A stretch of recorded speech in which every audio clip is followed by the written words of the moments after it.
And we are in session. Welcome to meeting number 40, the House of Commons Standing Committee on Government Operations Estimates. We're continuing with our study of the mains. We welcome back PSPC and Shared Services, and then also some new guests from Office of the Governor General Secretary. I understand there's an opening statement from PSPC. Is it yourself, Mr. Hammond? Please go ahead. The floor is yours. No longer than 5 minutes, please. Bonjour, Monsieur le Président. Suite de la... Good morning, Mr. Chair. Following the Minister's appearance earlier this week, thank you for inviting me to provide further details on the main estimates for Public Services and Procurement Canada for fiscal year 2026 to 2027. Let me begin by acknowledging that we are gathered on the unceded territory of the Algonquin Anishinaabe peoples. Joining me today are Lorenzo Iareci, Assistant Deputy Minister, Policy, Planning and Communications Branch, Dominic Laporte, Senior Assistant Deputy Minister, Procurement Branch, Mark Quinlan, Senior Assistant Deputy Minister, Real Property Services Branch, and Kim Steele, Senior Assistant Deputy Minister, Human Capital Management Solutions Branch. Mr. Chair, PSPC is tabling a total opening net budget of approximately $5.9 billion in the 2026 to 2027 main estimates, which represents a net decrease of $1.3 billion from the previous fiscal year. Mr. Chair, this request does not include funding announced in the Spring Economic Update on April 28th. In addition, should these approvals be granted, funding for PSPC may be adjusted later during the year through the supplementary estimates process, in accordance with standard practice. PSPC remains committed to the responsible management of resources in support of the government's key priorities. The department takes its role of sound fiscal stewardship seriously and recognizes its importance in Canadians' confidence in the government. Therefore, our focus is on reducing spending in order to enable greater strategic investment. As you're aware, the department continues to work on a number of important projects, including supporting the establishment of the new Defence Investment Agency, applying Buy Canadian policies, and working hard to decrease the pay backlog, as well as advancing the new integrated human resources and pay system. At the same time, PSPC continues to provide central procurement, translation, real property management, and other common services to the Government of Canada. While carrying out this work, PSPC has been able to reduce its overall request for funding in these main estimates. I will now explain the more significant year-over-year variances. The largest decrease in PSPC's main estimates is for the long-term capital investment plan and pre-planning for capital, with a total decrease of $1.2 billion. This decrease is largely due to the completion of contractual milestone payments related to major infrastructure initiatives such as the Energy Services Modernization Project. PSPC can attribute a decrease of $97.5 million in operating funding related specifically to the government's comprehensive expenditure review. As part of the expenditure review, PSPC will streamline internal processes to reduce administrative burden while ensuring the workforce has the appropriate mix of skills and roles. The department also anticipates lower actual expenditures on discretionary areas such as management consulting from 2024-25 to 2025-26. Mr. Chair, in its role as pay administrator for the Government of Canada, PSPC delivers pay to over 430,000 current or former public servants from over 100 departments and agencies. The main estimates contain a year-over-year decrease of $57.3 million related to the current pay administration program. Related to this reduction, PSPC is seeking an increase of $67.6 million to support continued rigorous testing and building of the next generation pay and HR system. Mr. Chair, additional variances in PSPC's main estimates include, for example, a decrease of $27.7 million following Canada's hosting of the G7 summit in 2025, and for which funding is no longer required. Finally, the department's main estimates also include an increase of $20.7 million funding for non-discretionary expenses associated with Crown-owned buildings and leased spaces. This increase provides protection for accommodation costs beyond PSPC's control, with unspent funds at year-end being returned to the fiscal framework. Mr. Chair, thank you again for the invitation to appear today, and I'm happy to take your questions. Thanks, Mr. Hammond. Mr. Davis, please. Go ahead, sir. De nous donner l'occasion de Thank you for this opportunity to continue our discussion of Shared Services Canada's main estimates for 2026-2027.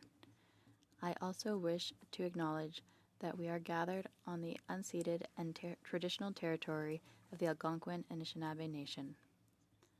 SSC runs and modernizes the Government of Canada's core information technology and is driving digital transformation while protecting Canada's digital sovereignty.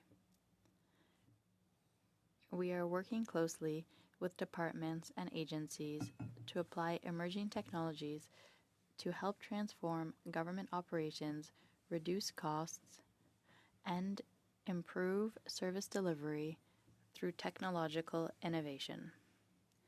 Canada's in-house generative AI tool. CanChat is a safe and secure platform for public servants that helps ensure Government of Canada data remains in Canada, is hosted on government-accredited infrastructure, and is not accessible by foreign service providers. We are working to begin deployment across government this spring. These and other initiatives require sustained investment, but are essential to building a more resilient, secure, and innovative digital government while maintaining uninterrupted delivery of existing services. Over the years, SSC has absorbed inflationary pressures and rising demand by leveraging efficiencies and economies of scale. However, the growing volume and complexity of IT requirements, particularly related to cybersecurity and AI, mean additional resources are needed to manage operational risk and sustain effective service delivery. As a refresher, in these main estimates, SSC is seeking a decrease in funding that reflects savings from the Comprehensive Expenditure Review and changes to the funding profiles of multi-year initiatives. The estimates include targeted new funding to support continued delivery of core IT services across departments and to strengthen cybersecurity by modernizing security monitoring so SSC can better predict, detect, and respond to cyber threats. Finally, SSC is maximizing value for taxpayers through a whole-of-government approach to IT procurement, consolidating purchases, leveraging economies of scale, and strengthening domestic digital capacity, including through the Buy Canada policy. En conclusion, SPC. In conclusion, SSC will continue to deliver and strengthen essential digital services that Canadians depend on every day while advancing secure, efficient, and innovative government operations. Thank you, Mr. Chair. I welcome your questions. Thanks, Mr. Davis. Mr. McKillop, are you doing the opening? Yes, please, sir. Please go ahead, sir. Oh, and welcome, Dogo. Merci beaucoup, Monsieur le Président. Thank you very much, Mr. Chair and members of the committee. I appreciate the opportunity to meet with you today as we review the 2026-2027 main estimates for the Office of the Secretary to the Governor General. I am the Secretary to the Governor General. It's my first time here at OGO, as mentioned by the Chair, in this capacity, so thank you. I am accompanied by Philippe Roy-Bellil. He's our Director, Finance and Material Management and Procurement, and Chief Financial Officer at the OSGG. Please allow me just to take a minute to acknowledge the important role of the Governor General. And I've had the privilege of supporting Governor General Mary Simon for the past 2.5 years and look forward to welcoming our next Governor General, the Honourable Louise Arbour. And I've seen firsthand how we balance the constitutional responsibilities of the Crown, service to Canadians from coast to coast to coast, while staying firmly committed to doing so with a fiscal responsibility and transparency as well. And as the representative of the head of state and Commander-in-Chief of Canada, the Governor-General ensures the continuity of our parliamentary democracy through her constitutional duties, from the swearing in of governments to granting royal assent. But beyond these duties, the Governor-General is a non-partisan pillar of our national identity. She has a unique ability to convene people and encourage conversations on issues of national importance. She helps bring Canadians together, especially on difficult issues, like the ongoing work of reconciliation between Indigenous and non-Indigenous peoples. Autrement dit, son rôle consiste... In other words, the role is about creating space for respectful dialogue and building understanding. It is about strengthening our connection with Canadians by championing themes that matter to all of us. The Governor General also has a duty to recognize Canadian excellence. This is done through a range of honors programs, from the Order of Canada to decorations for bravery and military honors. This past year, our office oversaw the award of approximately 45,000 honors. These awards are presented at Rideau Hall, the Citadel in Quebec, and in communities across the country. It is a way for the Governor General to meet people where they live and shine a light on their diversity of achievements. On each visit, the Governor General highlights local peoples, organizations that are making a difference, advancing priorities for communities or regions, supporting national interests. The Governor General represents Canada abroad as well and helps advance key foreign policy objectives, such as strengthening cooperation and supporting sovereignty. We saw this, for example, when Her Excellency marked the opening of the Canadian Consulate in Nuuk, Greenland, this past February. Although much of our work focuses on supporting the Governor General directly, that's not our only role. We also ensure that both Rideau Hall and the Citadel remain open and accessible to visitors, providing Canadians and international guests with opportunities to learn about the Governor General's role and continued relevance, especially important at a time when trust in public institutions is fragile. Enabling visitors to engage with Canada's heritage with very special spaces where Canadian history continues to unfold. Pour mener à bien ces principes fonctions, le BCJ. To deliver on the core functions of the office, we have 162 employees and a number of student guides. Our staff represents a wide range of occupations and functions, from cleaners and accountants to heralds and student guides. We host 8,000 Canadians per year. Out of our $22.2 million budget, $16.4 million are allocated to employee salaries. 33% of the remaining amount is for the delivery of national honors, which are awarded to deserving Canadians. It's been stable for many years. We, like other departments, experienced the comprehensive expenditure review this year, and as a result, by 28-29, on an ongoing basis, the office will be required to achieve $1.3 million in savings from Vote 1. The voted budget reduction for 26-27 is approximately $743,000. However, that reduction is not in the main estimates due to the timing of the government's decision. It will nevertheless be implemented through a frozen allotment this year, impact the office's available spending authorities this year. Thank you, Mr. Chair. Thanks very much. We'll start with Mrs. Jansen for 6 minutes, please.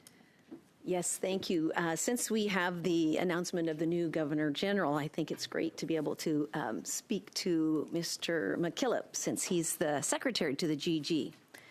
So right now, Canadians are lining up at food banks. They're cutting groceries. They're struggling to keep a roof over their heads. They're watching every dollar just to get through the month. So when they hear about hundreds of millions spent on the Governor General of Canada over the last decade tied to travel costs, former GG expenses, clothing purchases, speech writing, and now there's reports of a Rideau Hall skating rink project, they're rightly asking, who's watching the taxpayers' money? I don't even think that Canadians are aware that former Governor Generals can continue claiming expenses after leaving office, that on top of their pension, they can claim up to $200,000 a year in expenses for life. So and of course with Mrs. Simons retiring, we'll have 5 GGs that are able to pull on that. And last year alone, more than $550,000 was billed through it by past GGs. Is that correct? That is correct. Who claimed that money and what was it spent on? Thank you for your question. Mr. Chair, let me give a little bit of context to the program called the Former Governors General Program. It's been in place since a Treasury Board decision of 1979. The program remained there to assist former Governors General in their administrative support, their office support, in their travel. Sorry, I tried to give as much context beforehand as I possibly could. So I was just asking who had claimed that money for last year, the $550,000. So in fact, there were 5 governors general, Yep. former governors general in that list. That include Mr. Schreier, Madame Clarkson, Madame Jean, Madame Payette. Did they all collect on that then? Did they all put in expenses last year? There were expenses for 5 former Okay. governors general, yes. ma'am. And do we know what was spent on? Do we have some place where we can look what it was spent on? When the program was put in place, it was put in place with guidelines that we have and we can make available to the committee. And those guidelines are followed with strict attestations on what they spend. Sorry, it's just we're wondering whether or not we can see what it was spent on. Because normally, like even with my expenses, I have to declare them. Right. So we disclosed obviously the total amount. We haven't disclosed it either We don't by know what it's person spent or- on. Okay. So if these are legitimate public expenses, why not proactively disclose them in the same details that we have to give? I mean, right now, we have to take a photo of everything that we buy and upload it. So why wouldn't the GGs have to do that, former GGs? We do have protocols in place for them to report to the office through the chief financial officer on what they spend. They But we attest can't to see it. The public is not able to see what those expenses are, correct? Currently, it's not disclosed publicly, no. So the best way for me to really demonstrate the problem is by looking at the Governor General's trip to the Middle East in 2022. So Mary Simon went to the Arab Emirates, Qatar, and Kuwait. The total cost of that trip was about $1.3 million. That included flights, accommodations, hospitality, and this committee studied it. And Governor General travel because Canadians saw what was going on. And the point was to make sure there was better planning, better cost control, better transparency. So which of this committee's 2023 recommendations on Governor General travel has been fully implemented? Chair, I'd have to go back to each of those to look at them individually, but I can tell you many of them have been implemented, and with Global Affairs Canada, who's responsible for international travel, we've been working very closely with them over the past, since 2022. Perhaps we can go backwards then. If you don't know how many were implemented, do you know how many were not completed? I'll have to follow up with the committee. Okay, please By provide us recommendation, if I with could, an Mr. explanation. Chair. Yeah. What specific safeguards are in place right now to make sure that kind of reckless spending that we saw as Canadians on past Governor General travel doesn't happen again? As I said, we're working very closely with Global Affairs Canada and National Defence, who's also involved in international travel, to make sure that each of these expenses are done with probity. Okay, so- I certainly want transparency on these expenses, and I want them to be done in a proper way. Okay, so there were reports that the office purchased clothing for Governor General Mary Simon because she'd retired. She'd retired much of her professional wardrobe. Canadians were kind of wanting to know whether this practice is going to continue. Will taxpayers be expected to pay for clothing for professional attire for the incoming GG? There currently is a clothing allowance for governors general, and every year we look at these to see how they can be adjusted. And So we'll that's continue to a do yes that. then. Okay. There have been reports about a Rideau Hall skating rink project, including major projected costs, sole source contract, donations flowing through Rideau Hall Foundation. What's the total cost of that project, and how much of it was paid by taxpayers? So the total cost for the Rideau Hall rink this past year through private donation was $350,000, and none of it was taxpayers' money. Okay, so were donors offered tax receipts, VIP invitations, letters, photos, plaques, or any other recognition connected to the project? There was recognition associated with the project, absolutely. So what were they? We had taken pictures of the individuals who came working closely with the Rideau Hall Foundation for the launch of the Rideau Hall rink. And I think it was important that this historic property and this historic rink is something that is preserved. My time is almost out. I think I have 10 more seconds. At a time when Canadians are being told to tighten their belts, I believe they deserve a clear answer about how public money is being spent at Rideau Hall. So we'd appreciate if we could get more transparency and find out what changes you've made since 2023. Ms. Hutz, please. Thank you very much, Chair, and thank you to all the witnesses for being with us today. I think I'll start perhaps with yourself, Mr. Hammond. You mentioned during your remarks the support from the department with respect to the new Defence Investment Agency, if I heard you correctly. Could you give us some context as to what are the implications and the resources that are being dedicated towards this?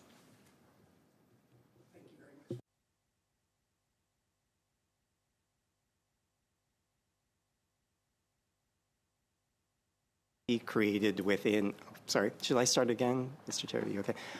So thank you very much for the question. So as you rightly point out, PSPC has been supporting the stand-up of the Defense Investment Agency as a special operating agency within PSPC as a department. So we did have funding that was allocated to the agency. We provided some funding through our Joint Transition Office funding, which was funding that was provided to PSPC previously to review regulations and the procurement process in order to streamline defense procurement. So that funding was allocated to the agency. We also allocated internally up to $5 million for this fiscal year from our departmental reserve funds to support the agency as it started up. Budget 2025 did announce some additional funding for the agency starting in 26-27, and that was supplemented through the funding that was announced in the spring economic update recently. Excellent. Thank you very much for that clarity. Obviously, an important initiative that the government is taking on. I would like to just move to Mr. Davis. You mentioned, a number of things in your remarks relating to the moment that we're in and the need to ensure that, our digital infrastructure is secure. That we are looking at sovereign solutions as much as possible. I was at a conference here in Ottawa yesterday on cybersecurity, and so that's on my mind in this moment. And we know cybersecurity threats, of course, are increasing in both sophistication but also in cost. And with that lens, from a financial and operational risk perspective, how is Shared Services Canada prioritizing investments when it comes to cybersecurity? And I'd also add, quantum safe measures.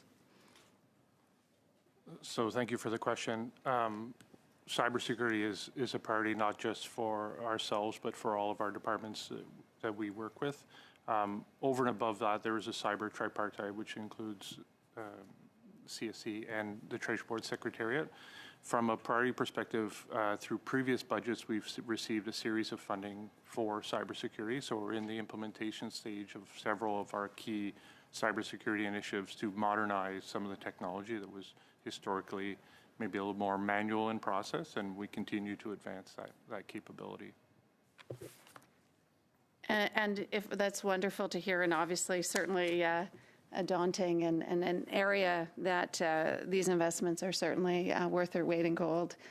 If I could just perhaps ask you if you're able to speak a bit more, again, from a financial and operational risk perspective around, what we're seeing and the priority at which quantum and quantum safe is now permeating within SSC. Certainly recognizing, quantum presents both some amazing upside and opportunities, but also some real risks that we need to be on top of as a government and be prepared for. So are we seeing that in the investments that are being made now, and are we preparing for that? Thank you for the question. We're definitely preparing for it. It's a reality for all.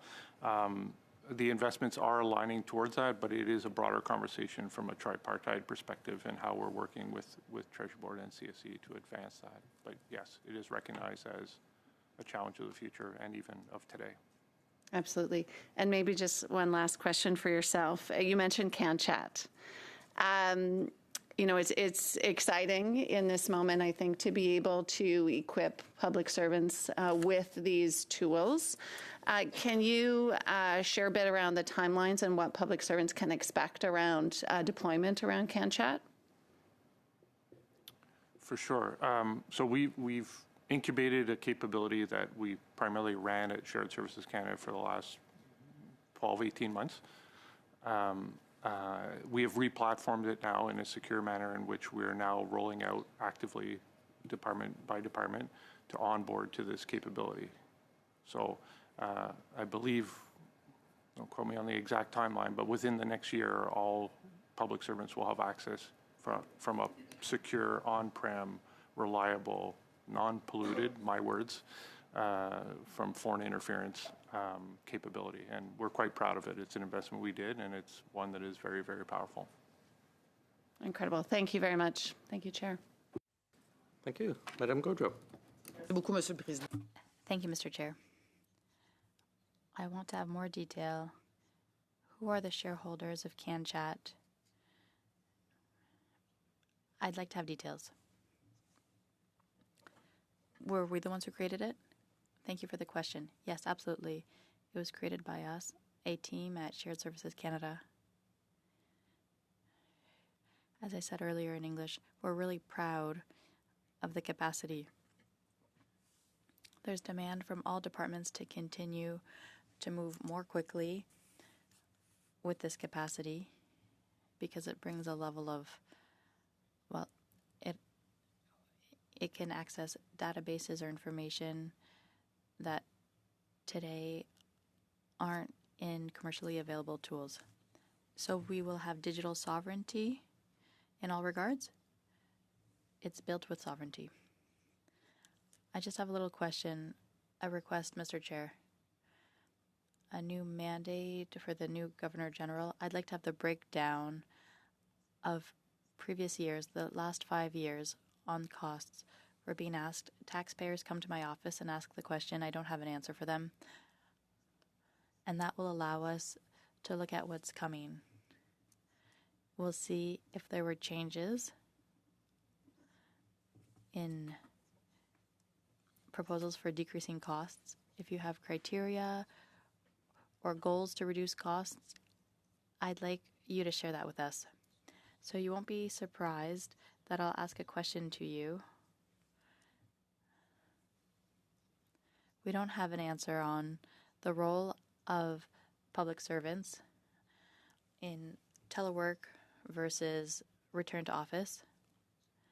So I'd like to understand, how does it improve concretely the quality of work and services to the public? I asked the question to Treasury Board and I didn't receive an answer. Merci, Monsieur le Président. Thank you, Mr. Chair. The question asked to Treasury Board was asked to the right person because Public Services and Procurement Canada, we are service providers. So the employer determines the needs, the number of employees, how to accommodate them, and our role in terms of offices and property is to provide spaces based on that request. There isn't enough space. Well, the answer is that it depends. It depends on whether we rent or renovate. No, it doesn't depend on renting or renovations or whether they're crown buildings. It depends on workspaces, the number of workspaces and the number of employees. So in a number of regards, we have departments who have more workspace than employees, so there's no issue for return to office 4 days or even 5 days a week. And there are other environments that have less office space than employees, and then we can use non-attributed desks to increase capacity, and then there isn't enough space in other regards, and there would be temporary exemptions until we densify the space. I wonder if you have information on the work carried out. We look at the private sector, and there are very specific arrangements which lead to quality of work delivered, and that's what we're asking questions about now. You've based this on what study? I'd like for you to provide the criteria you used to choose a return to office and submit that to the committee. That will allow us to understand the plans and the new challenges. Yes? If I may, Mr. Chair. As I mentioned, the decision of return to office is not made by Public Services and Procurement Canada, so I won't be able to provide studies or answer your questions on that. What I can tell you is that we base ourselves on best practices for the use of space, and we can provide information on that if you're interested. Or you can let them know that we're awaiting those answers. It's in the public domain. Okay, great. We want to be efficient. Okay, quality of work. I have so many questions and not much time. I'm really concerned about Shared Services Canada in the geopolitical context. We heard the minister yesterday say, yes, IBM, we're reassured, it's Canadian. The context is that the headquarters is in the U.S. That's why I was asking the question on the new software.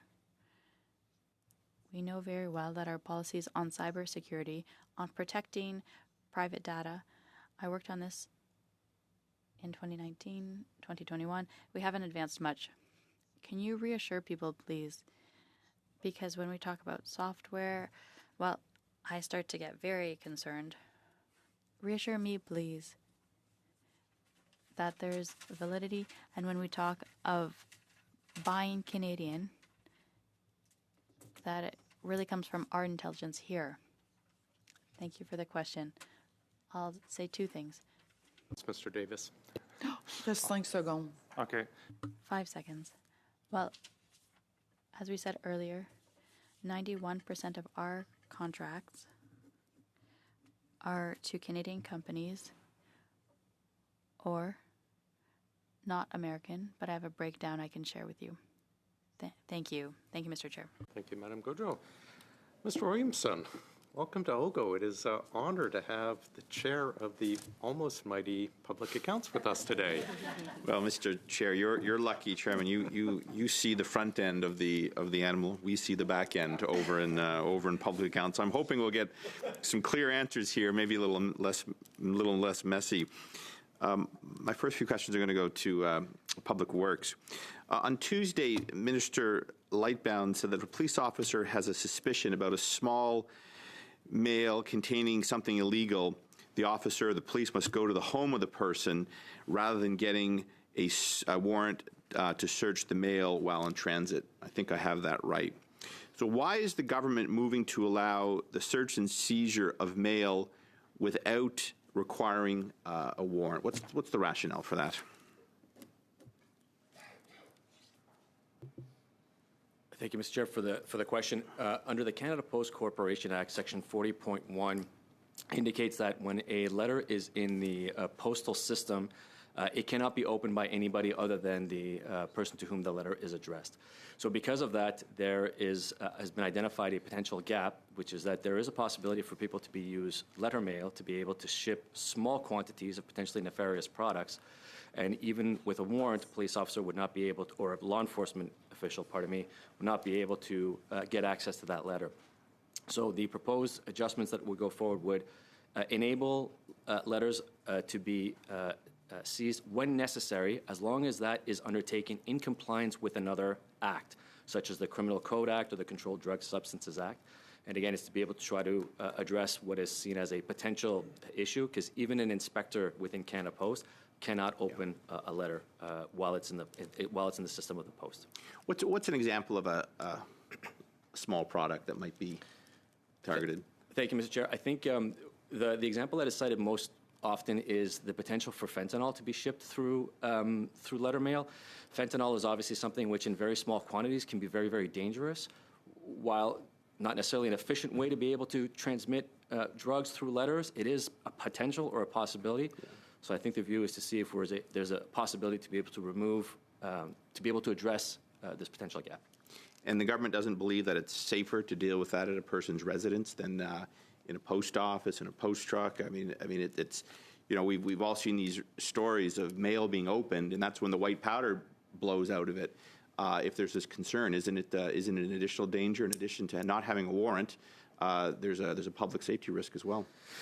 Thank you, Mr. Chair, for the question. Obviously, so two things on that. First is obviously any opening of a letter, any seizure of a letter would have to be done in compliance with another act.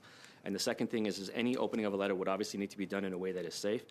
What we have heard from law enforcement officials is right now, if they have a suspicion that there's something in a letter, they have to wait for that letter to be delivered which means it's out of the Postal Service for them to then be able to go and collect it.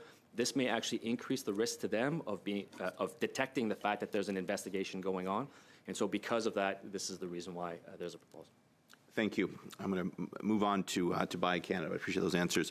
In a previous meeting, it was said that Buy Canadian will only apply to to projects above $5 million. But what happens when a project initially costs under $5 million, and those expenses grow and grow and grow far beyond what was ever envisioned, as happened with ArriveCan, which seized our committee for weeks and months on end? Would that project going forward be reassessed to see if it is compliant with the policy, or will it continue to be given a pass? Mr. Chair, so the threshold right now for the Buy Canadian policy, the policy to prioritize Canadian content, is $25 million. So this threshold will be lowered to $5 million. If I understand the question, you're asking, well, if we were to have, for example, to put in place a contract of $3 million, and that threshold, that contract were to increase in value, would that be captured by the policy? There is always a discretion to basically apply the policy to any procurement that is not captured by the threshold. So this is something that is a possibility. So if we were to see a huge increase in terms of a contract that was initially under $5 million, we would have the discretion to say we're going to be applying the Buy Canadian policy because that's going to be driving huge Canadian content. Thank you. I might come back to that. I've got a lot of follow-up questions. This is for Shared Service Canada. In a written response to a question on how much your department spends on American digital providers, your department stated that 11.9% of vendors are neither Canadian or American. Could you provide the committee with a list of those vendors, the services they provide, their nationalities, and how much they have been paid? And if I could get that, if the committee could get that at a later date, please. Is that possible? Yes, sir. Thank you very much. Mr. Chair. Thank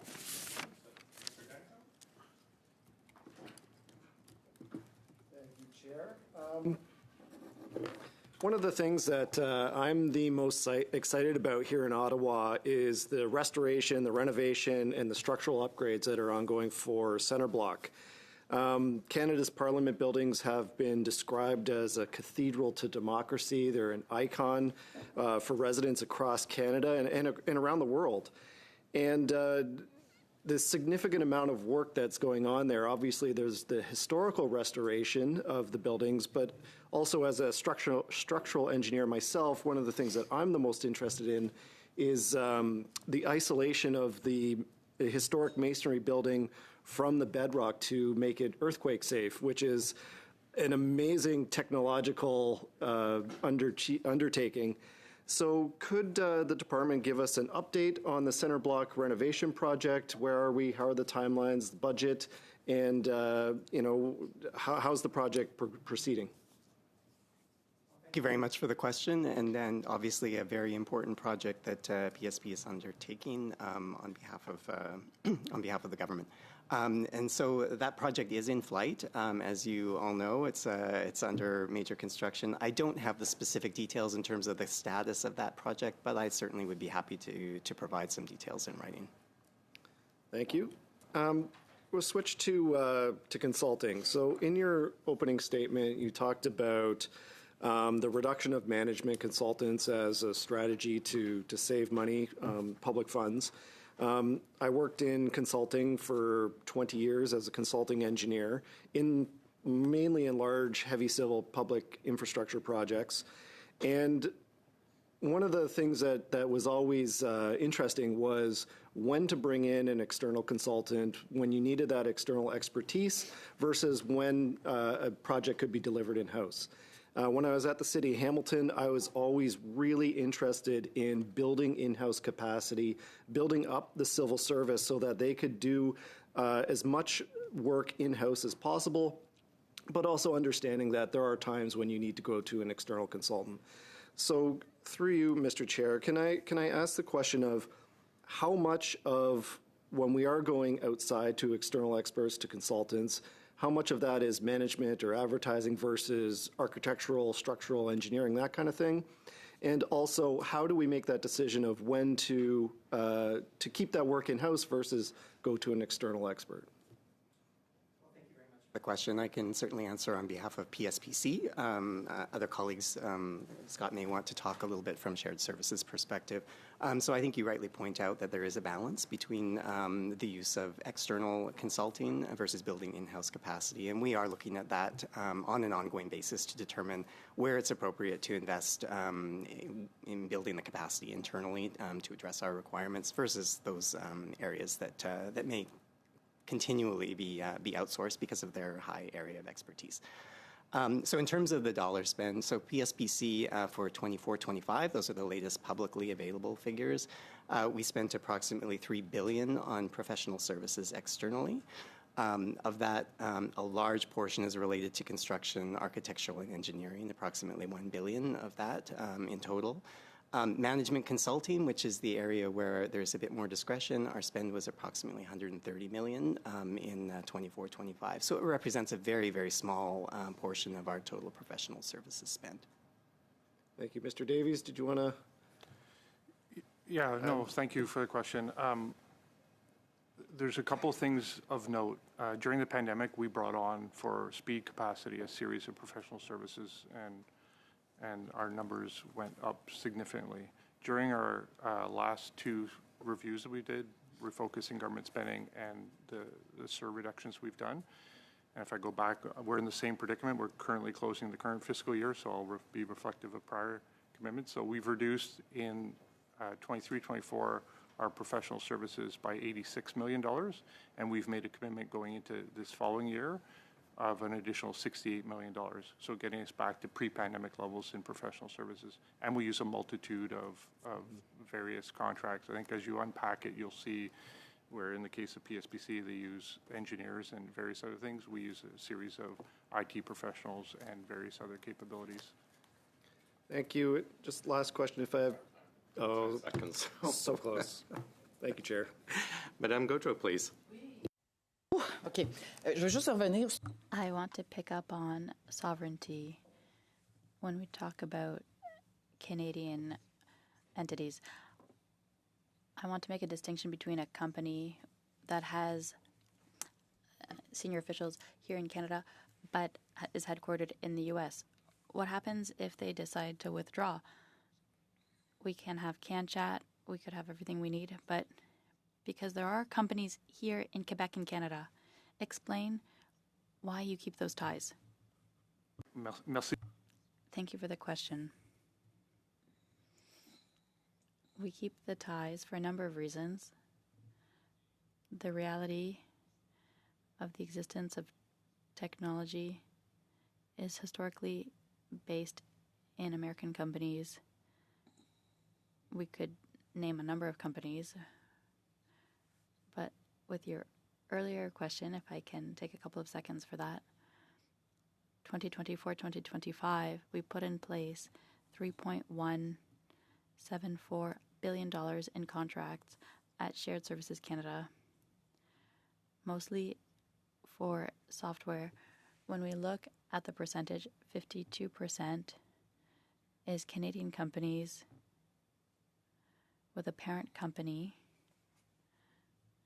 here in Canada, followed by 26% of contracts went to Canadian suppliers with a parent company.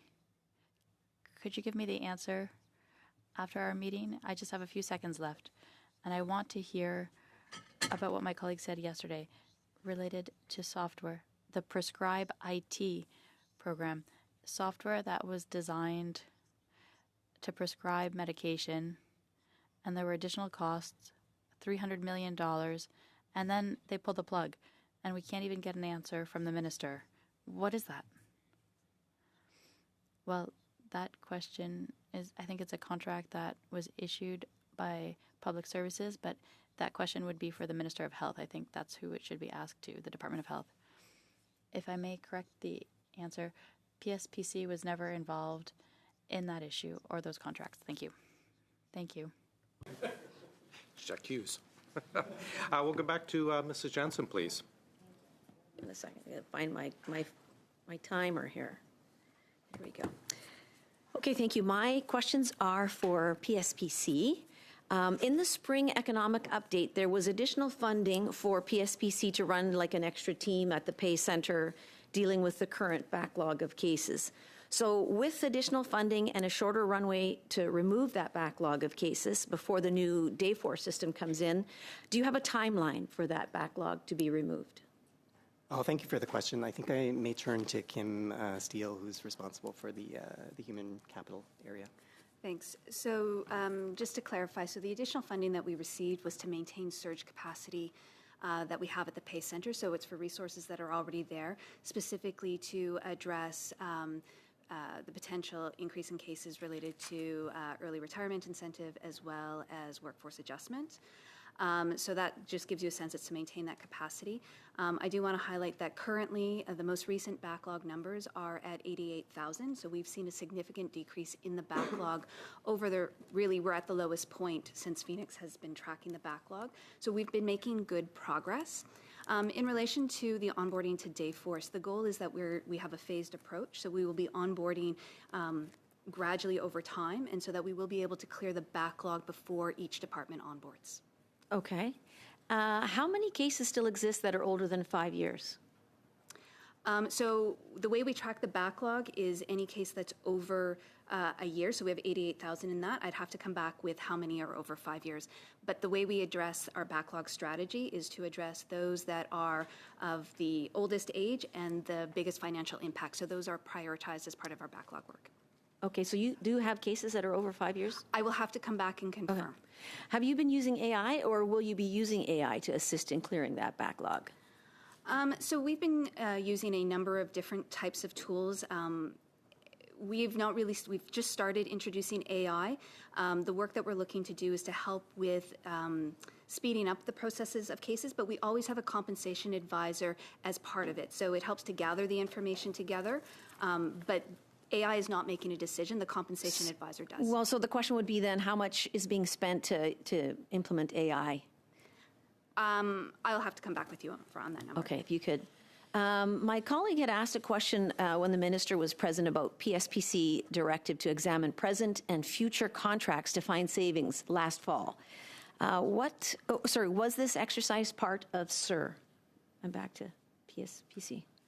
Thank you for the question. I'll maybe turn it to Dominic. He can speak a bit to the federal contract review work that's been ongoing. Yeah, no, thank you for the question. So that review was requested by Minister Champagne and our Minister Lightbound. So what we did review the largest contract that we have as a common service provider to be able to identify savings. Okay, so how much of the SIR savings came from examining contracts for savings? Thank you for the question. None of the SIR savings that we proposed as a department were related to review of contracts. Okay, the interim policy on reciprocal procurement was issued last summer. How much money will no longer be going to firms that fall outside the policy? Okay, thanks for the question. I have to say a very small numbers of vendors were located basically in countries for which we don't have a trade agreement. So I would need to get back in terms of the value, the specific value attached to those contracts. Could we get a list? Small, fairly small. Can you submit a list to the committee of countries that would no longer have access to Canadian procurement with this policy in place? Okay.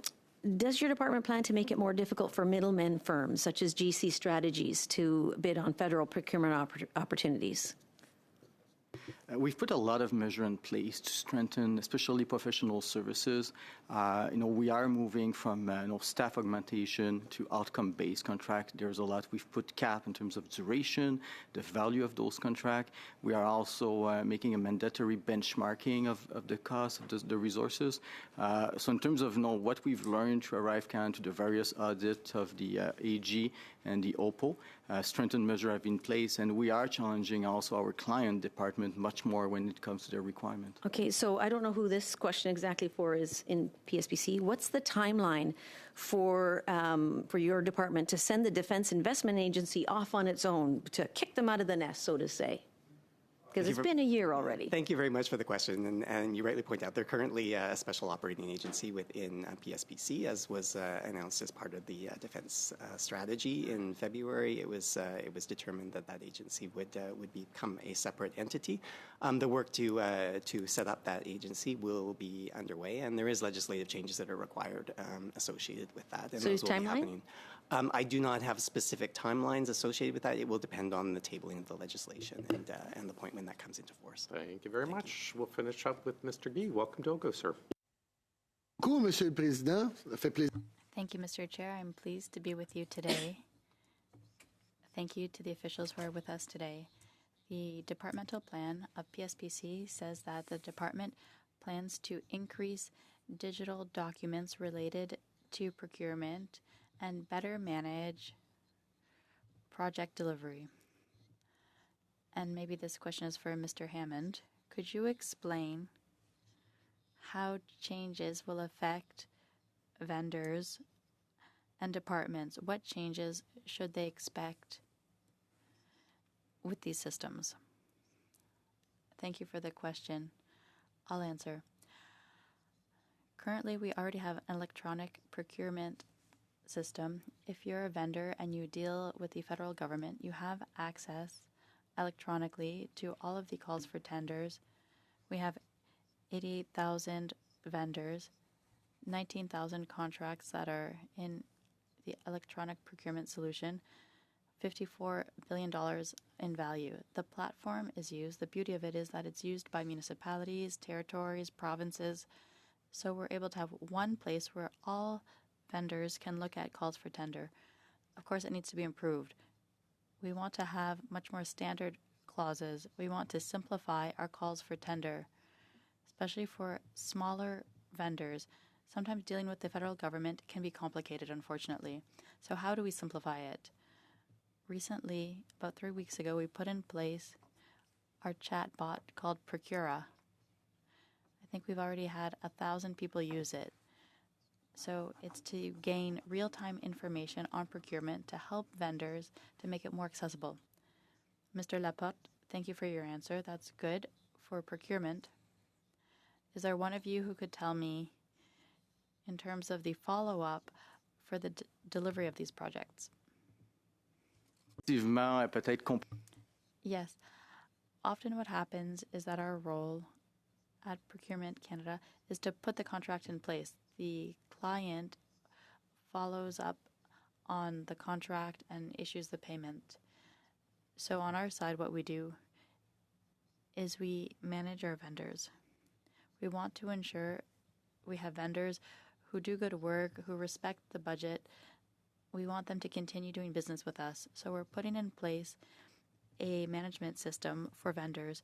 So each one can have a rating and they can have more contracts in the future. If they don't do very good work, well, their rating will go down.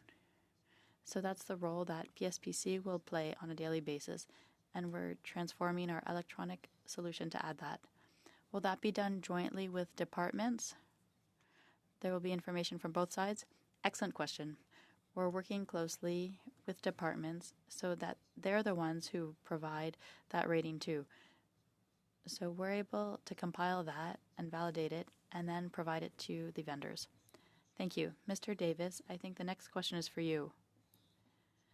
In the main estimates, there's $100 million identified as new funding. Can you explain the main initiatives that are supported by that new funding? Yes, thank you very much for the question. There are two components there. A percentage issued to Shared Services Canada every time the employment level increases at the federal level. So with National Defense, they had new employees. So we have an amount for some tools to put in place for those new employees. That's $63 million this year. That includes previous years for departments that increased. And the other amount comes back to the earlier question. It's a project called SIM, Secure Security Information and Event Management. It's part of our cybersecurity program. Thank you very much. I'd like to pick up on something we discussed earlier, CanChat, the deployment of AI in different departments. What measures are taken to help with the adoption of AI? The understanding, the adoption, because it's new for many of our government employees. No time left for an answer, but perhaps you can provide it to us in writing. Wonderful. Thank you very much for being with us today. Just a quick reminder, this committee has passed a motion that there's been a lot of information requested from you that we were required in writing within 21 days to the clerk, lest you be brought back before us. So thank you very much. Before you go, I have a couple of very quick questions. Mr. Davis, I think you've been with us several times before, and I think we asked you once, or you mentioned once about the amount of cyber attacks we receive on a daily basis. Are any of those attacks, we know some of them are foreign entities, are any of them referred to the RCMP or police for follow-up? So as the CFO and in charge of procurement, I'd say it's probably a better answer that I maybe come back in writing because of the existence of the tripartite and that. Perfect. Wonderful. Mr. McKillop, thanks for being with us today. It's fabulous to have you with us. I just want to follow up on Mrs. Jansen's question about the clothing allowance, because that came out of an order paper question from my office. And we understand there's some certain outfits that are ceremonial, and it's understandable there's allowance for that. The previous GG was using the allowance for everyday things, runners, shoes, casual wear. Can we be assured that we won't see a repeat of that money being used for such items, provided in writing if necessary? Just quickly, Ms. Steele, you mentioned about the backlog, clearing it. I understand we're going to go department by department, which makes sense. Sake of argument. Point of order, Chair. Yeah. I'm just confused. Are we doing another round? No, this is Chair's prerogative to ask questions. Thanks. Ms. Steele, say for sake of argument we clear PSPC first and switch them over. Will you ensure the entire backlog for that test department is cleared? Wonderful, thanks very much. And just last quick one with yourself, Mr. Hammond. I just thought about the integrity regime. There's a company that's been received a fair amount of grants and contributions from the government, but also contracts. It's Lafarge, who have been recently convicted in France and the U.S. for sponsor or paying for, I guess, ISIS and other bribing ISIS and other terrorist entities abroad. Would you be able to provide in writing why that company has not been integrity regimed in Canada? Because it seems to very clearly violate the Appendix 2, Paragraph 1F1, the primary ground, and then Paragraph 1K on the integrity regime. Thank you very much for being with us, everyone. We look forward to your responses. And Mr. Davis, I think it's like 3 or 4 times you've been with us the last month. Hopefully we won't see you for a while. Thanks again. We'll suspend for about 4 minutes to bring in our new witnesses.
Thank you for your patience. We are back in session. We welcome back Mr. Matthews and his team. Mr. Matthews, if you want to go ahead for a couple seconds, sir. Certainly. Good afternoon, Mr. Chair. Pleasure to be back with you for 1 hour. With me today, I have Antoine Brunel-Cote, who is the Assistant Secretary of Expenditure Management. So his day job is the estimates. To my left, Annie Boyer, who is our Chief Financial Officer at TBS as a department. And on the far left, James Stott, who is Assistant Secretary in charge of Communications. And we're looking forward to your questions. Mrs. Jansen, I understand, for 6 minutes. Mrs. Block, 6 minutes.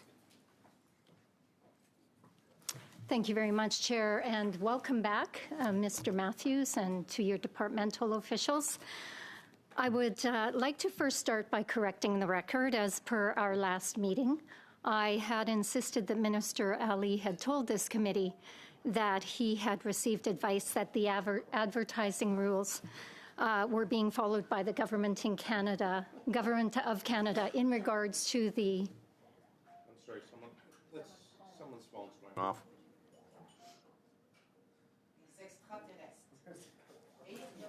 I've paused the time. Someone's computer. Especially when it's closed. Sorry, continue, Mrs. Block. Not from the top? Okay, as I was saying, at our last meeting, I had insisted that Minister Ali had told this committee that he had received advice that the advertising rules that were being used or followed by the Government of Canada, he did not say that. I went back, I told him that we could actually check the recording and find out if in fact he had. He did not say that. So I just wanted to correct the record from last Tuesday. And I would say, though, that he did claim that the rules were being followed. So I imagine you can guess where some of my questions are going to go. Mr. Matthews, the minister offered his assurance to this committee that using the slogan Canada Strong in official Government of Canada communications, even though it appears on multiple Liberal Party of Canada communications, does not violate partisan advertising rules. And so my question for you is the slogan on all of Government of Canada departments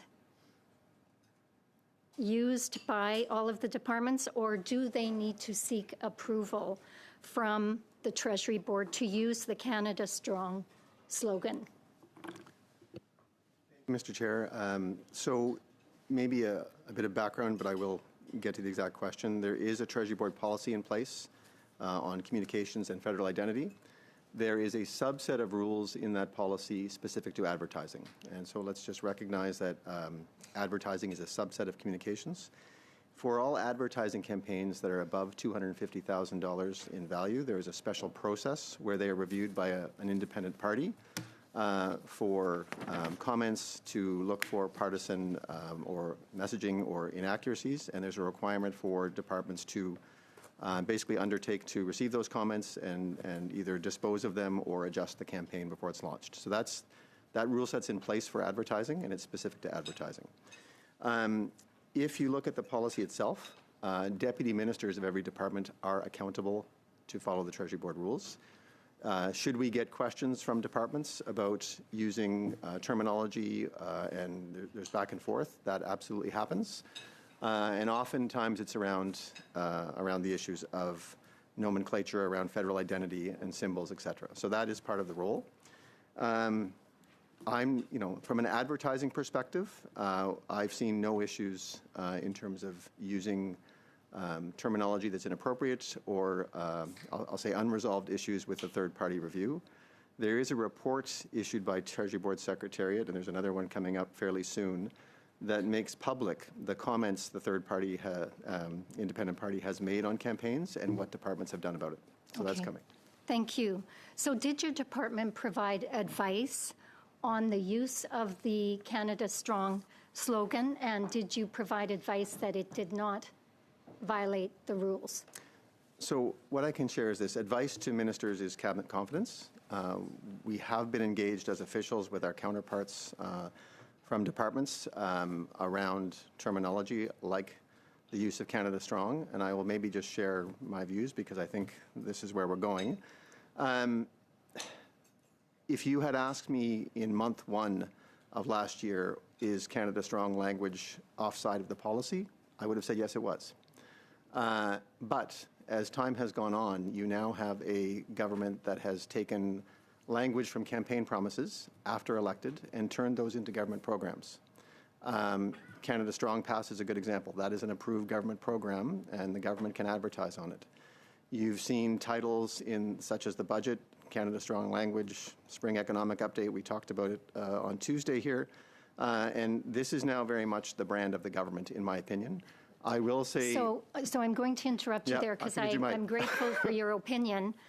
But does the Treasury Board receive or seek out any communications advice when they may be considering using a campaign slogan going forward?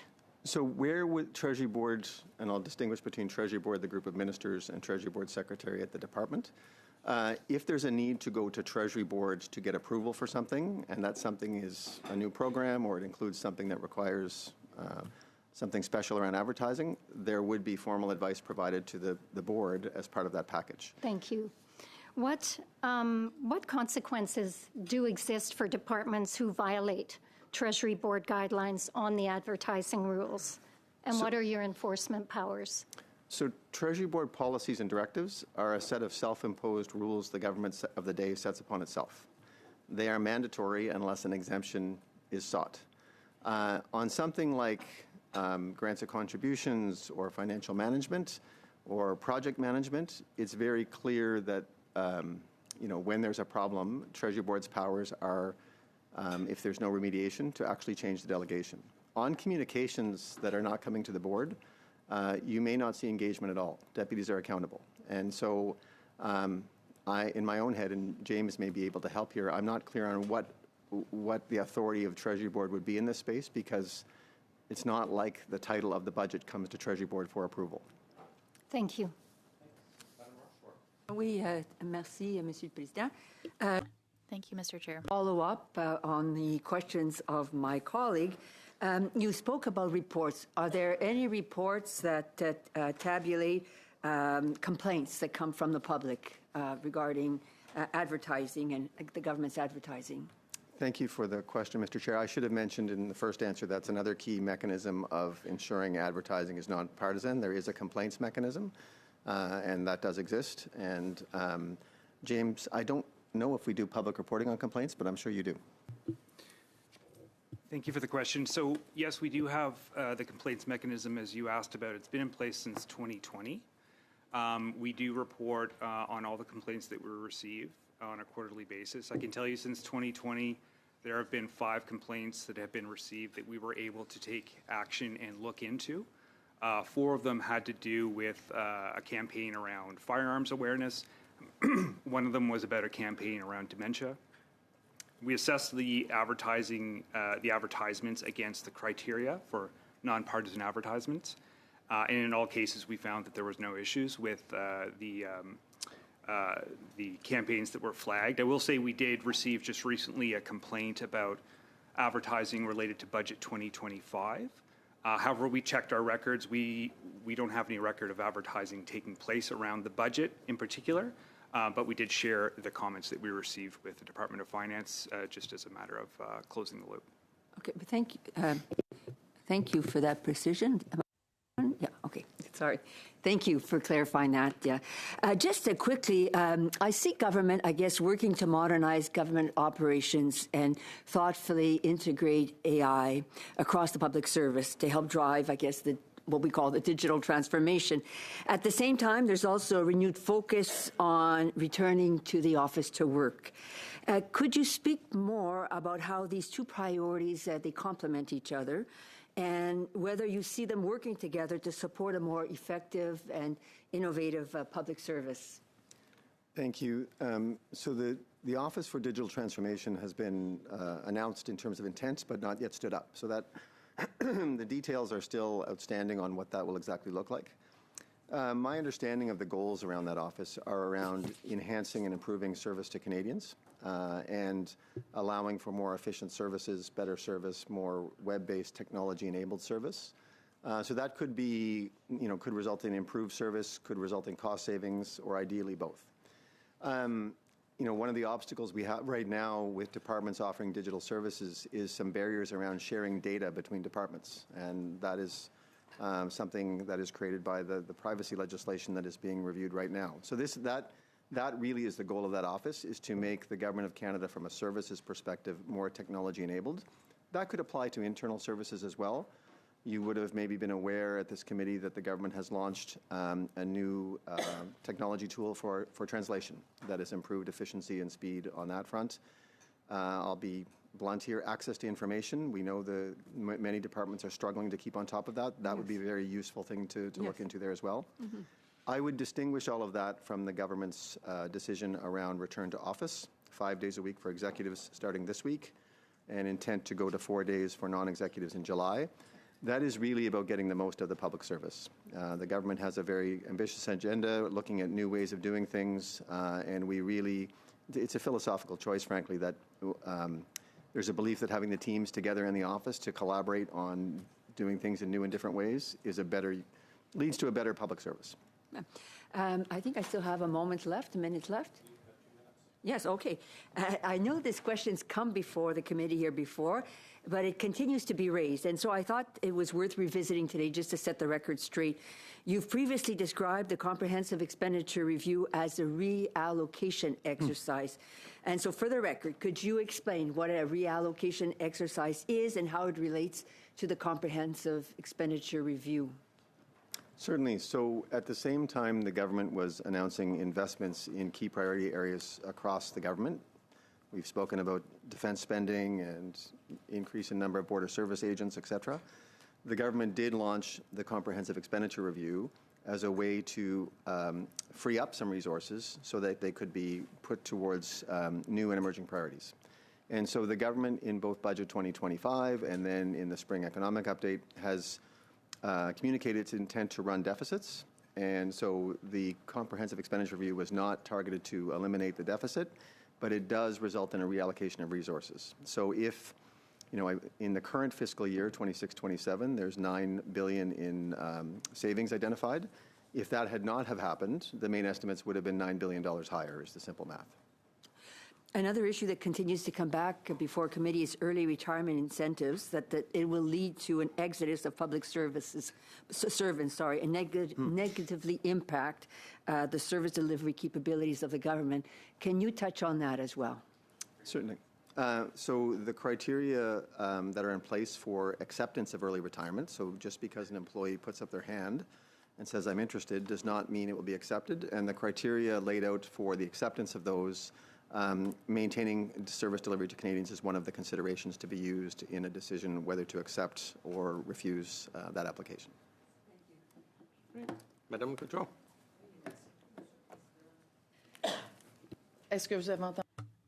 Have you heard the earlier questions? Great. I'll ask the right question to the right person at the outset. I'd really like to focus on how is it that at different departments, it's so difficult to have a clear portrait of what the state is doing.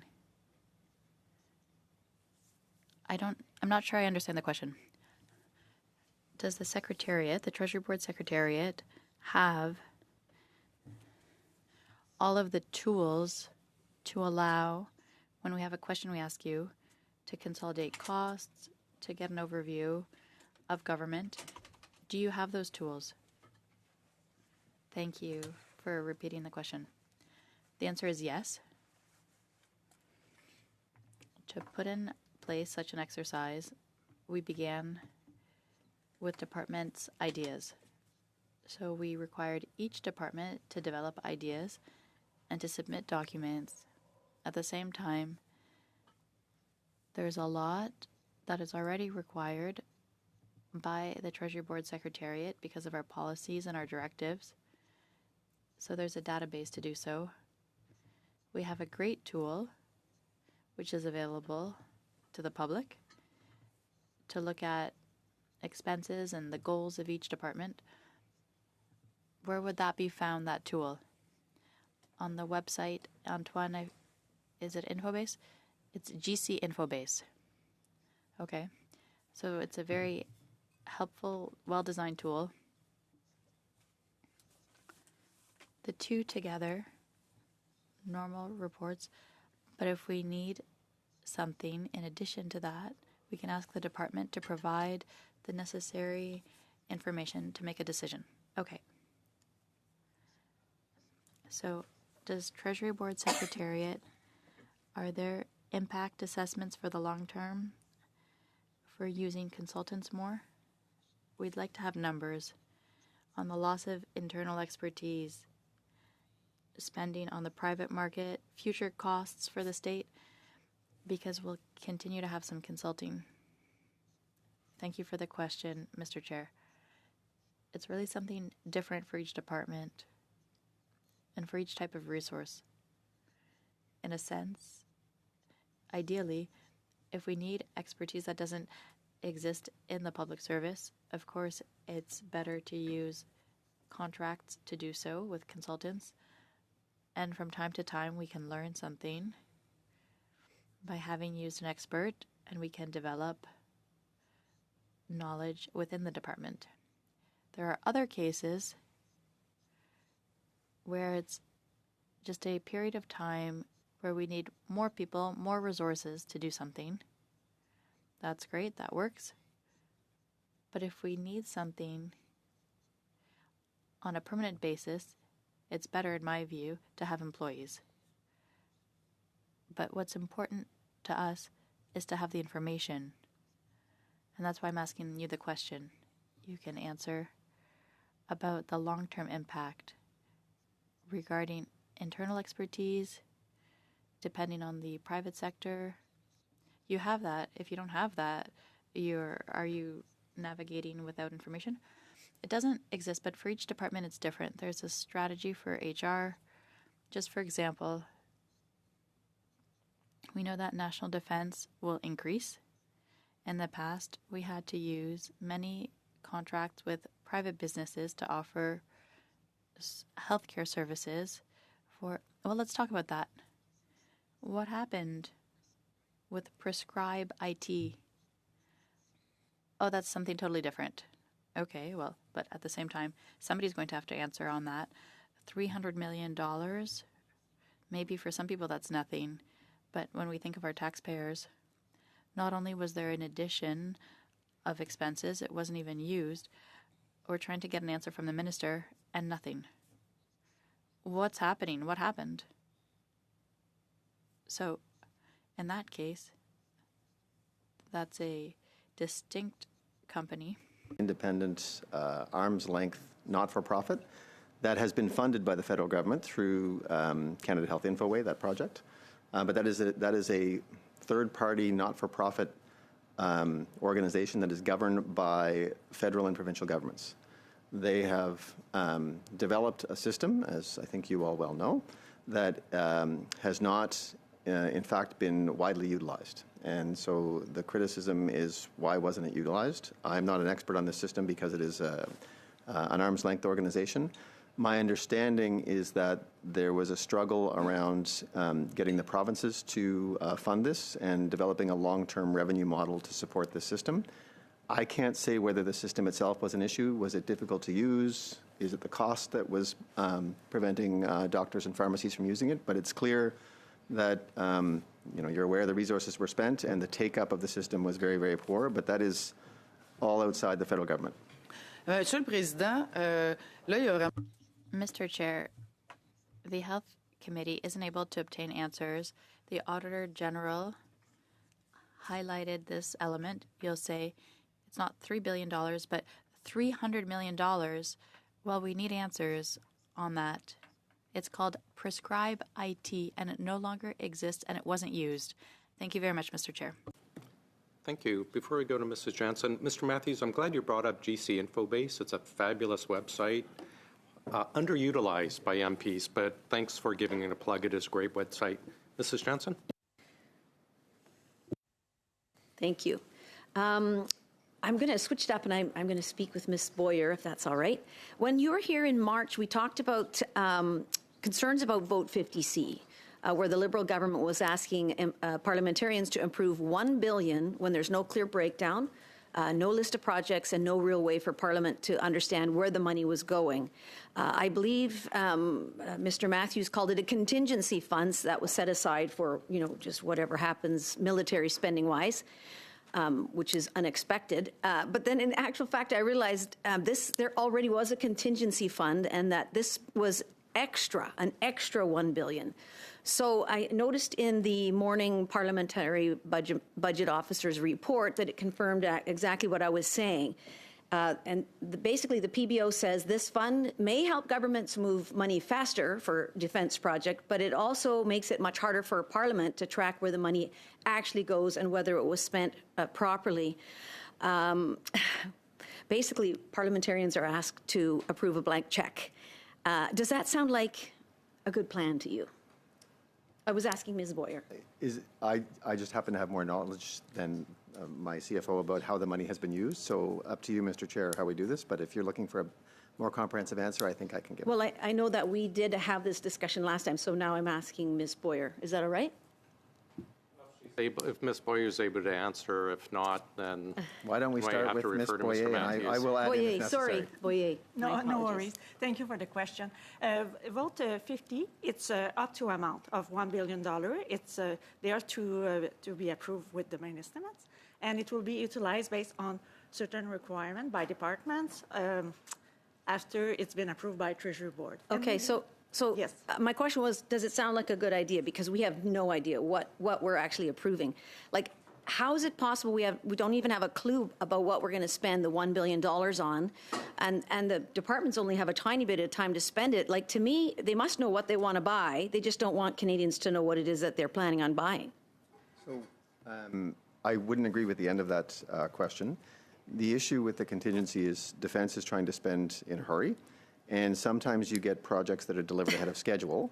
And as this committee knows from its studies, you come to get additional resources from Parliament several times a year. Can I just, I had a question. Does this continue like every year going forward, this $1 billion as the extra contingency fund on top of everything? If approved by Parliament, yes. Okay. So just last year. Okay, so then I just have a quick question.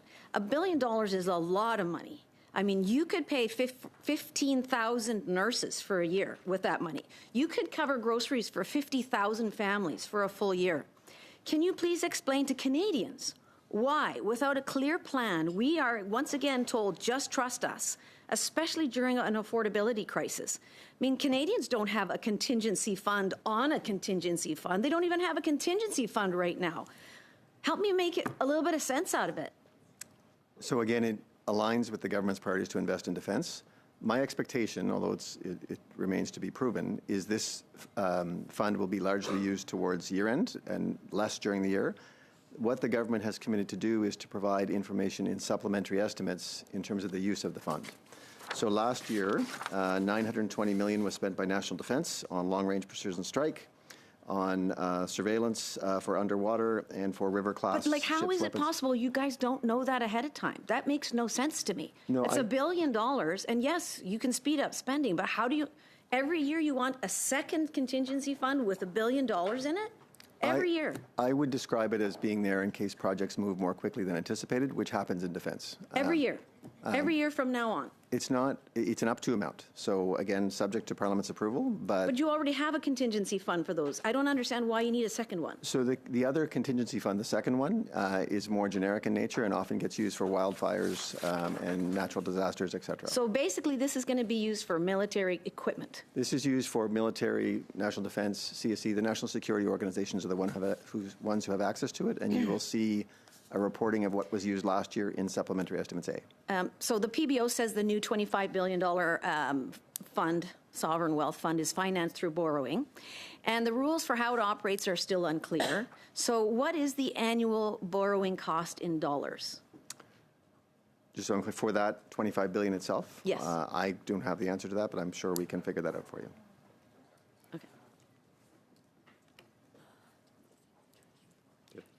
Yeah, 10 seconds. Okay. We'll go to... You said I had 10 seconds? You had 10 seconds, Oh, but I thought you said I those didn't. 10 seconds are past. We'll go to Ms. Martin. Merci bien et merci beaucoup. Thank you. Thank you for joining us this afternoon. I'd like to continue on the theme of defense, but perhaps in another way. To the significant increases in defense and security initiatives under Treasury Board. And of course, we know that the primary purposes of these expenditures relate to meeting our NATO targets and protecting the safety and of Canadians and sovereignty of our country. But we also know that there's a lot of focus on this concept of dual use and the notion that there may be ways in which we can meet those investment targets that will allow other benefits to Canada and Canadians domestically that may not necessarily relate to war. And so I'm wondering if whoever is appropriate, I assume it might be Mr. Matthews, could begin by just speaking a little bit to this concept of dual use and how we account for that in the ways that we look at the estimates, and also maybe you could give us some examples of what you think are creative, innovative ways in which we're thinking about this notion. Certainly, and thank you, Mr. Chair. The importance of dual use is growing. If you go back many, many years ago, a military asset was a military asset, and you would see examples of dual use, but not that many. In today's environment, so many things are, the military uses are computer-based. So think about quantum as an investment that is dual use, absolutely beneficial from a national security perspective, but equally beneficial for other things. As the government looks to increase its presence in the north, and there will be a need for infrastructure in the north to support the military, could be highways, could be runways. Again, that's potential for dual use as well. So you have something hard and tangible like infrastructure, but as well as something like quantum. And as this spending evolves, NATO actually has its own definition for what counts as military spending, and they do come in every year or periodically and make sure that the countries are counting on a consistent basis. And they are certainly aware of dual use. They're open to it. I'm a little removed in terms of any work they might be doing on revising the definition of dual use at NATO, but that might be a very good question to ask officials from National Defence if they're here, or if need be, we can do a follow-up.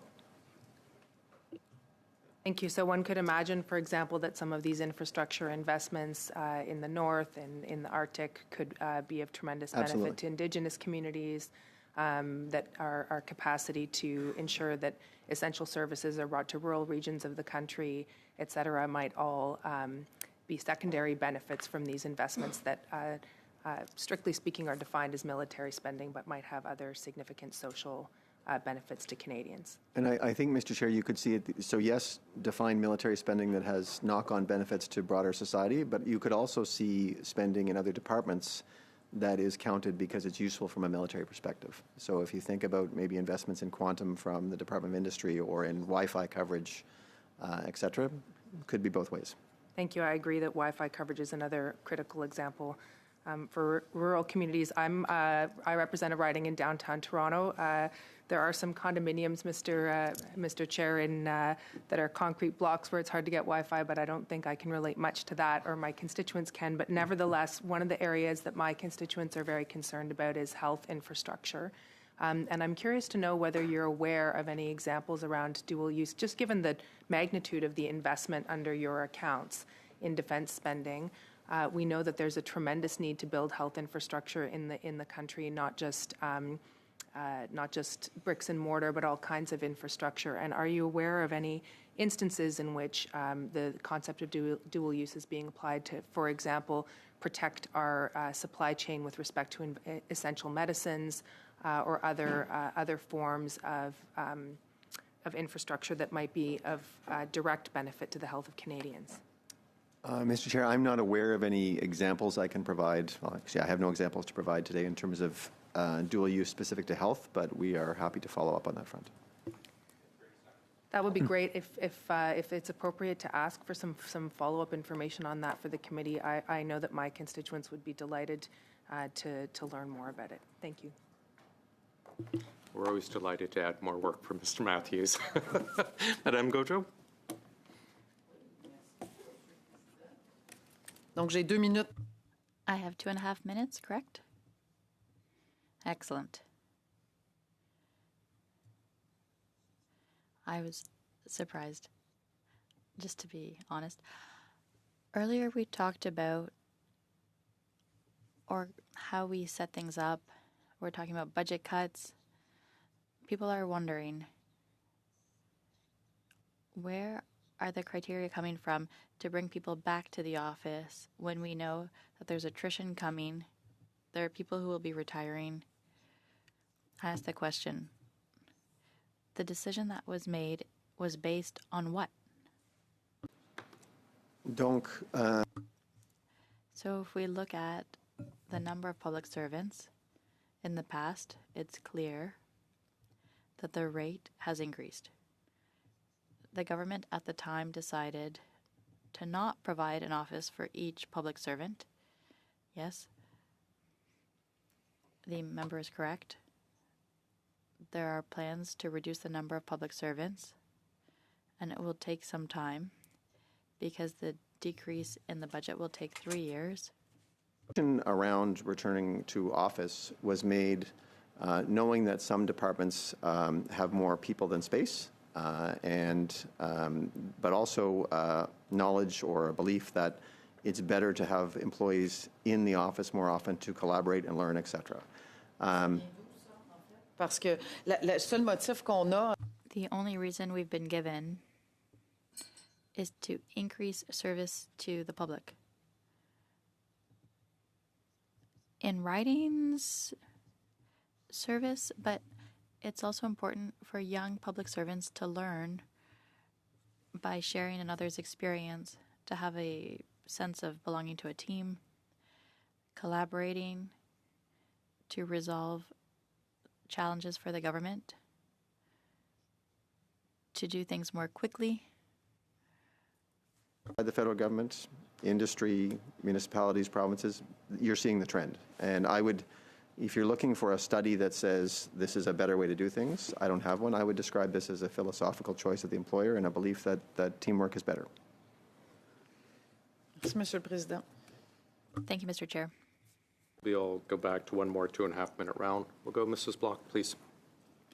Thank you, Chair. And as I mentioned at the beginning of my first round of questions, technology is a wonderful thing.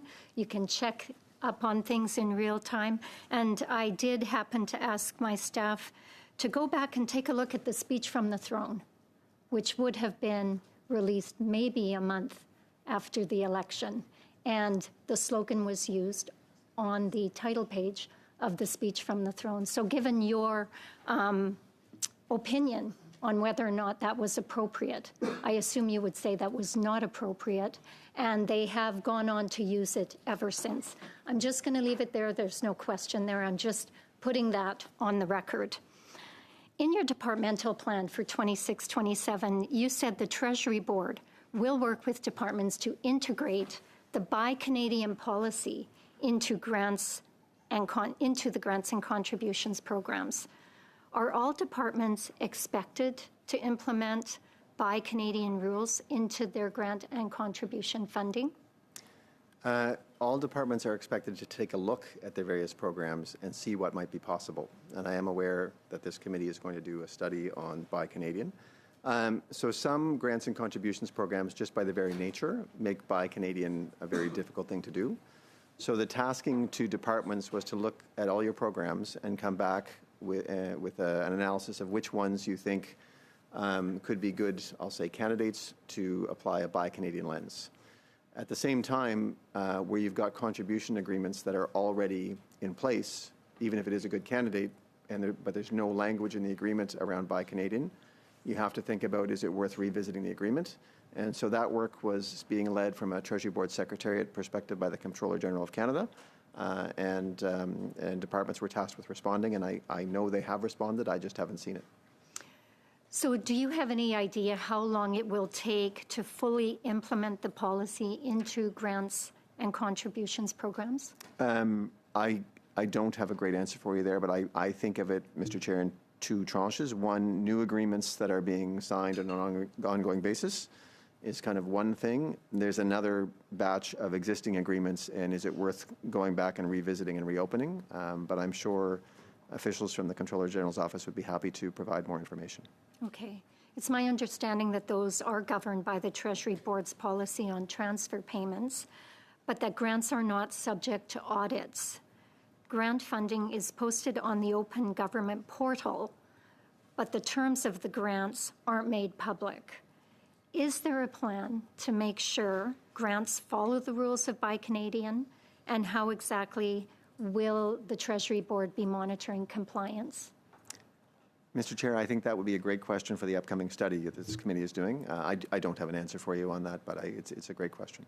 Okay. Do you have any idea, given that you highlighted in your departmental plan to be working with departments to integrate this policy, did you also contemplate what resources would be devoted from Treasury Board to monitor compliance with departments' Buy Canadian rules in those grants and contributions programs?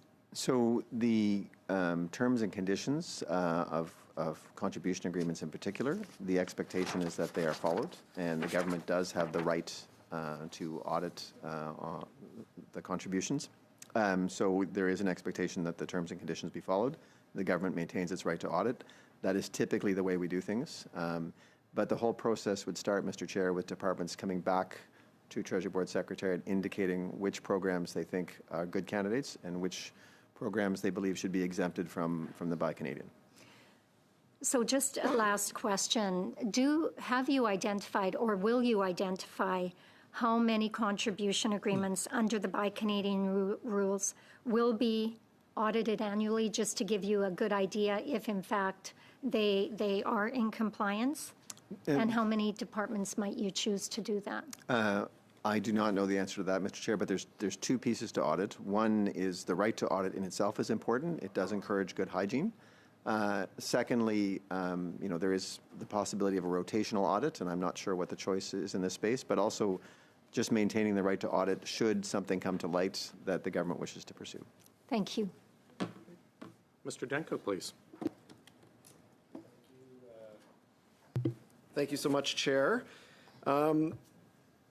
In your opening remarks and through some of the discussion today, you talked about the reduction in the size of the public service.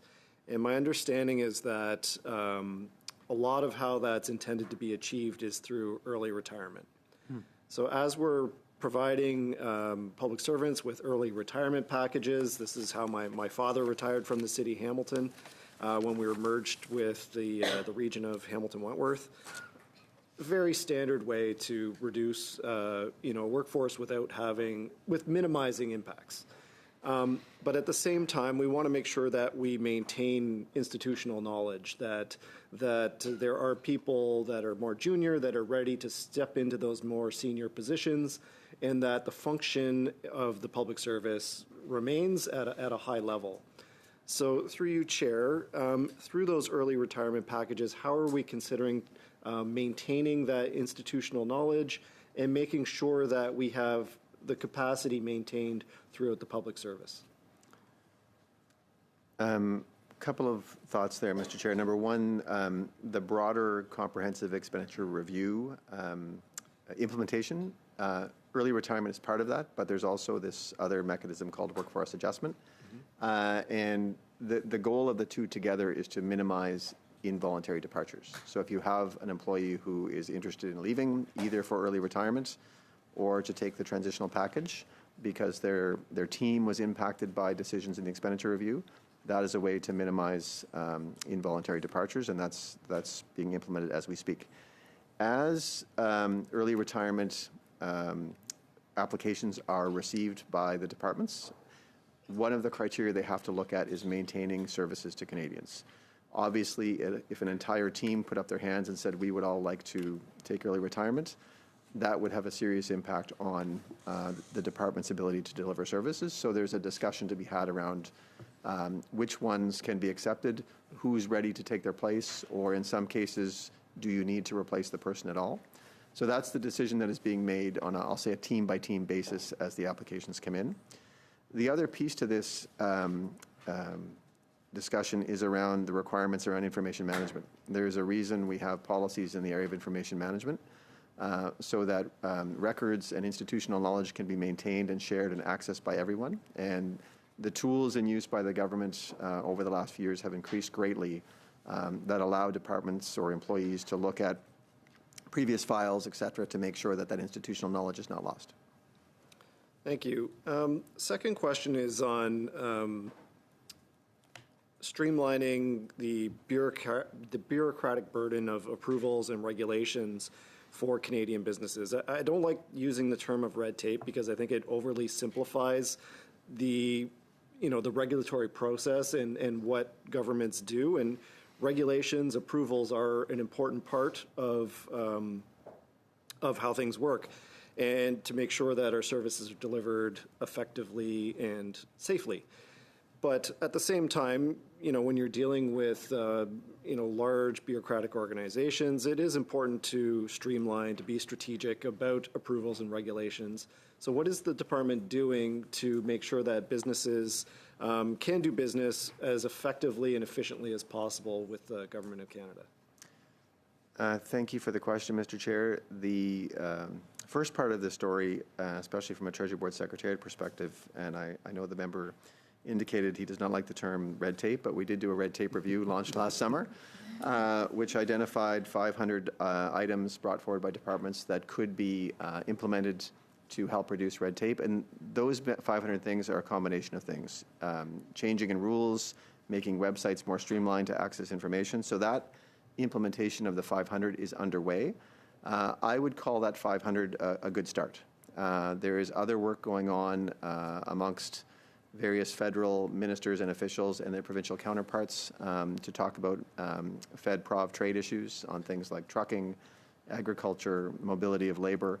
And that work will continue. And there's a Fed-Prov ministers meeting on this coming up in the next month or so. And then we expect departments to bring forward additional changes as we go forward. So stay tuned for that. Thank you. Madame Gaudreau for 2.5, please. Merci beaucoup, Monsieur le Président. Thank you very much, Mr. Chair. Let's come back on the use of the slogan. I talked about that earlier. You answered, but even if one word is changed in a sentence, and here, I don't have a PhD in psychology, but Canada strong, build Canada strong. Well, it's really something.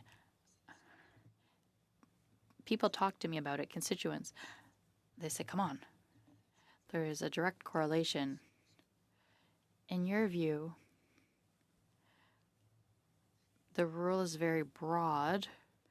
A word, a color, if a little something is different, it's okay.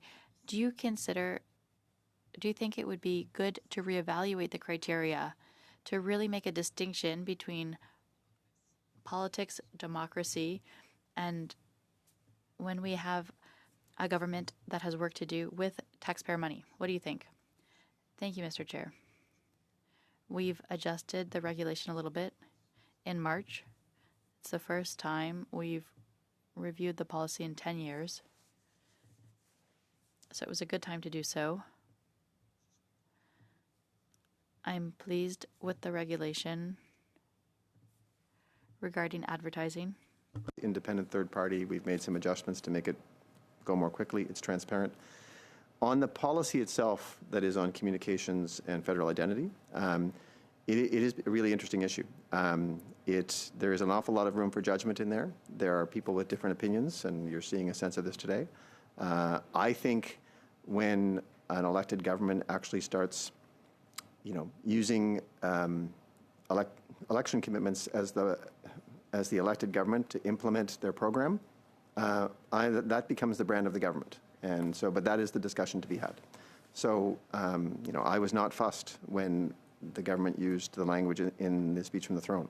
That's the brand of the government. But when you see, issues pop up like this one, it does make you wonder if the policy is right, and so we will continue to reflect. Thank you, Mrs. Jansen. Then we'll finish with Mr. Gee. Timer. Oh, sorry. Okay, so I'm going to try one more time, if I can, with Ms. Boyer. This is about the Sovereign Wealth Fund. So this fund traditionally would come from wealth, just like Norway used oil revenues, Alberta did as well. Gulf states used resource surpluses.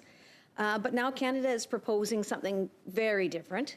We're borrowing $25 billion we don't have, adding interest costs to an already strained fiscal picture, and hoping the investments outperform the debt. Now, the Parliamentary Budget Office report this morning confirmed this fund will increase borrowing and public debt charges, putting us in a risky position when it comes to market volatility. I also know he mentioned an IMF report recently, which gave the following serious warning. Increased reliance on market-based and foreign financing can amplify vulnerabilities during periods of financial stress. So Canadians deserve to know exactly what risk they are being asked to carry. So first, can I confirm that Canadians will be paying interest on borrowed money to capitalize this fund? Thank you, Mr. Chair. Thank you for the question. I understand it's an important question. In my role as CFO for Treasury Board as a department, I don't have that information. I believe maybe Mr. Matthew. Okay, Mr. Matthews. So I'll turn to Antoine in a second, who's the economic person here at this table. The money to fund the Sovereign Wealth Fund, the government's running a deficit, so it is not coming from a surplus. So there will initially be interest costs attached to that. I have not done the math on what they will be. And the intent is that this fund, through investments, will then generate return, which, as the member says... Kind of, that's my question. Traditional sovereign wealth funds are usually built from surplus revenues or resource wealth. Why is Canada building one through borrowing instead? That's probably a better question for the Department of Finance, but Antoine, do you want to share anything? No, it's probably a better discussion with the Department of Finance. Of course, if there's borrowing, there will be costs bared by the taxpayers. That's okay. What is the projected annual rate of return that the government is assuming for this fund, and what borrowing rate are those projections based on? So again, those are better questions for the Department of Finance. I do know the spring economic update does have forecast around interest rates for Bank of Canada. That might be a good place to start in terms of interest costs, but really a better question for the Department of Finance. Okay, well, if the investment returns underperform the government's borrowing costs, who absorbs the losses? So we're at a conceptual level here because I think the details are still to come on the fund, but as mentioned, the $25 billion to fund this new fund will come from borrowing. The PBO is quite right, and I think it's one you'll have to keep an eye on as it's implemented. So what role do you play in approving the financing and stuff for this? So if there's authorities required from a Treasury Board perspective, and I've not seen enough detail of the new fund yet to know if something will come to Treasury Board or not. Would you know if that a stress test has been performed for recession, market downturn, or rising interest rates affecting the fund's viability? That would all be the Department of Finance. So you have no idea? The IMF recently warned that countries relying more heavily on market-based financing and volatile investment flows face greater vulnerability during financial shocks. Would you agree, Ms. Boyer? Sorry. Would you agree? I'm not in a position to answer that question. Okay, Mr. Matthews? I've not read the IMF report, but look, we are in a period of great uncertainty, and when there's uncertainty, there's increased likelihood of shock. Well, so what safeguards would be in place to ensure the fund doesn't increase Canada's exposure to those risks? Again, these are better questions for the Department of Finance. Would you agree that a sovereign wealth fund is supposed to manage surplus wealth for future generations, and yet here we are borrowing money to create it? Does that? I mean, you guys are finance guys. Is that really actually just a leveraged investment fund backed by taxpayers? Again, you'll have to ask the Department of Finance in terms of the thinking. But you had given us your opinion in regards to the advertising. Can we get your opinion on this? The difference there is the advertising. There's a Treasury Board policy in place. There's no Treasury Board policy or definition around what a sovereign wealth fund is. I think people are very much looking at other sovereign wealth funds as comparators, but that doesn't mean it's the only way to do things. Any thoughts on why Canadians should trust a plan especially with public debt charges. Charges are projected to reach like 80.9 billion by 2030-31. Like, why does the Treasury Board consider this an acceptable or do you? What do you consider an acceptable ceiling for debt charges as a share of revenue? So again, this is not a role for Treasury Board I'm going to save you from Secretary. your response for that. It's for finance because we're out of time. We're going to finish with Mr. Guy for 5 minutes, please. Merci, Monsieur le Président. Thank you, Mr. Chair. Mr. Matthews. The comprehensive expenditure review that all departments have gone through, I assume we've learned lessons from that because Treasury Board oversees all departments. What have we learned that we can use as a lesson for the future to reduce spending on an ongoing basis based on the review that was done? How can we continue improving in terms of productivity and unnecessary spending or spending that can be reduced? Thank you for the question. I would say there are two key lessons. Perhaps Antoine would like to add something. First, I would say we've realized the value of examining everything in government. We began the exercise by asking departments to develop their own documents on the expenditure review, but at the same time, we know there are many programs in different departments that have to do with the same thing, youth, etc. So it's valid to do something to examine all programs. That's a horizontal review. Now on youth and skills, and we will be doing more of those in the future. So that's a good lesson. Not to say the bottom up from each minister's departments weren't useful. They were, but the horizontal thing is valuable. The second thing I would say before I pass to Antoine is that we have a program or a policy and Treasury Board on departmental results.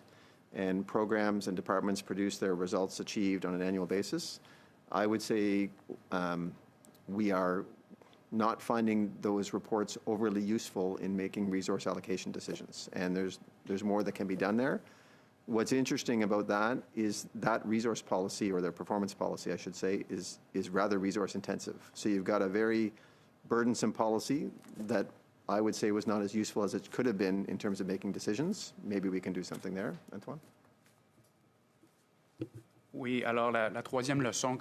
Yes, so the third lesson I would add, in addition to what the Secretary said, is that since the exercise is we ask departments to identify proposals, we gave ourselves some leeway. So there were targets for departments that were a bit higher. So we would have some flexibility to allow Cabinet to have options for cuts, to give a little bit more flexibility in how cuts would be made. Okay, and for the few seconds I have left, can you talk about the new Office of Digital Transformation? What will be its responsibilities? How will it happen? How will it work with AI to improve our productivity in government? For now, we are awaiting details, but like you, the office wants to increase the use of technology and software to improve services to people, to the public, and at the same time, I hope reduce expenses, but we have not yet decided exactly the details to establish such an office. Do I have time left, Mr. Chair? 1 minute? On va retourner à l'examen. We'll talk about the comprehensive expenditure review again. What is the motivation for departments to continue? You said earlier that they've identified a lot, but there will be even more. So what is their motivation, and how do you do the tracking? So I'll turn to Antoine to answer in a moment. But we've already reduced estimates for each department, and we use a website to communicate the impacts on employees. There is a process to require departments to share the results regarding programs and impacts. Like as the secretary mentioned, like we already removed the budget from the different departments, so like the department no longer have access to that money. But also like in terms of like future expenditure review, like to ensure that the momentum, like you saw in the spring update that the government announced that and as the secretary mentioned earlier, we're conducting horizontal review on different teams. So there's more to come. So like we continue to do that type of exercise going forward. Mr. Matthews and team, thanks for being with us again. I appreciate it. It's been an interesting meeting. If there's nothing else, colleagues, we're adjourned. Have a wonderful constituency weeks. We're adjourned.